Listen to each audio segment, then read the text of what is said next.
नागपुर से गिरफ्तार हुआ नाबालिग से दुष्कर्म का आरोपी। थाना लामता पुलिस को अति संवेदनशील एवं अति गंभीर प्रकरण में मिली सफलता। थाना लामता पुलिस को एक अत्यंत संवेदनशील एवं गंभीर मामले में बड़ी सफलता मिली है। पुलिस ने स्मृतिहीनता से पीड़ित नाबालिग से दुष्कर्म करने वाले शातिर आरोपी को नागपुर से गिरफ्तार किया है। पुलिस के अनुसार 11 सितंबर 2025 को पीड़िता की माता ने रिपोर्ट दर्ज कराई थी।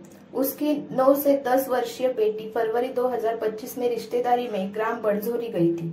वहीं पर उसे आरोपी इतवारी उर्फ राजा द्वारा बहला फुसलाकर दुष्कर्म का शिकार बनाया गया। घटना के बाद बच्ची लंबे समय से भयभीत रही है और इसी कारण घर वालों को कुछ नहीं बताया। बाद में जब बच्ची ने घटना की जानकारी दी तो परिजनों ने तुरंत मामला दर्ज कराया।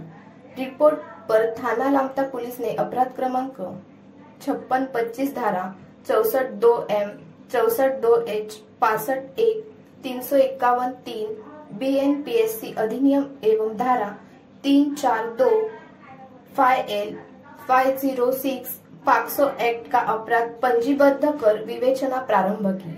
मामला नक्सल प्रभावित क्षेत्र और आदिवासी नाबालिग बालिका से जुड़ा होने के कारण पुलिस अधीक्षक बालाघाट अभिषेक तिवारी के निर्देशन में विशेष संयुक्त टीम का गठन गया।